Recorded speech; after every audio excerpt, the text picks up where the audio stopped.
We'll move on, Keith, and talk about Manchester City, because there's been a lack of noise around the ongoing lawsuit potentially. Is that a concern, Keith? And do you have any updates for us, please, on that ongoing lawsuit? I wish I did have an update on that one. You're right, it's gone quiet, which to me would think there's a lot of behind-the-scenes conversations going on, possibly. And that's what could be trying to be resolved right now, rather than having the mother of all battles in the public eye. In both people's interests here, between City and the Premier League, it'd be best to try and find some way through this. And I know there'll be pressure from outside sources, from governments and different things as well. It's a very complex situation right now. And I know it's gone quiet publicly, and we're all very thirsty for information. But that's what I'm guessing is going on right now, is some sort of jockeying behind the scenes. And certainly having governments involved in those sort of things, it's getting messy, and that's why I think it's gone quiet in the public eye, because the real heavyweights are trying to sort something out.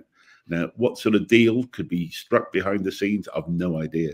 But listen, some of the best brains in the football world and the legal world and the governmental world will all be working on this particular problem. And so, watch this space. But yes, it's gone deathly quiet right now. Is the thought, Keith, it could potentially be announced this week? What the result of that lawsuit is? How long do we expect potentially this to sort of drag on for? Oh, this could. I mean, look, there's the two things. I mean, there's the Man City sort of situation against the Premier League, as well as the Premier League 115 charges as they become known, with appeals and all sorts of things. This could still drag on for another 2 seasons, maybe. I just don't know. That's why I think everybody's trying to focus on trying to find a way forward. Got through because, as I say, having this public battle that could drag on as long as I said it could, then people just don't want that, don't need that, and it affects the Premier League brand considerably overseas.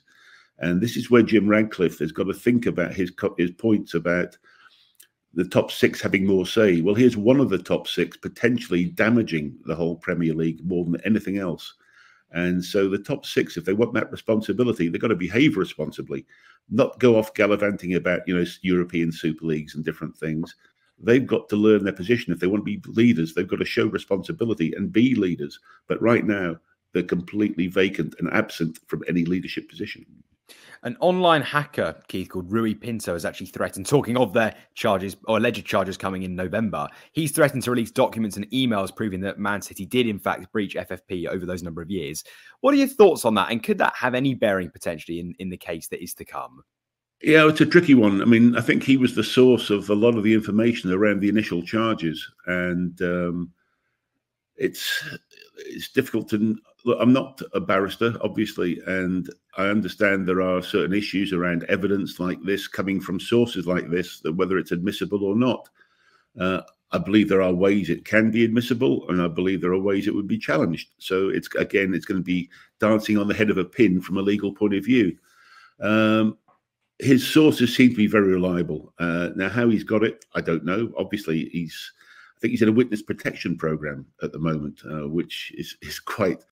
Look, the case is going on. I don't know enough about it. I don't know what he has, but certainly it was him, I think, that started this whole ball rolling.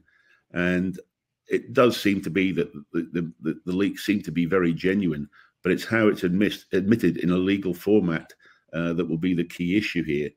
Now it's a very strange one, but I do tend to believe that the material is accurate and is honest, and it says what it says.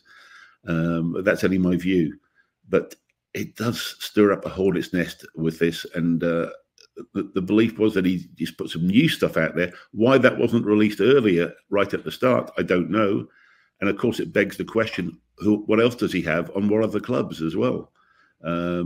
He's obviously managed somehow to get into, either illegally or legally, I don't know how he's done it, either through sources or through illegal hacking. He's managed to get this sort of information. And so many other clubs might be a bit worried about what could be coming out there.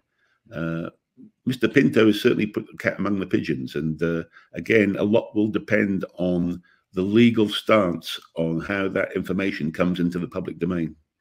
We'll look at the immediate, Keith, as well, because we know there's some ongoing interest actually from Saudi Arabia, as we've discussed before. But now it looks like it's sort of intensified potentially for both Kevin De Bruyne and João Cancelo.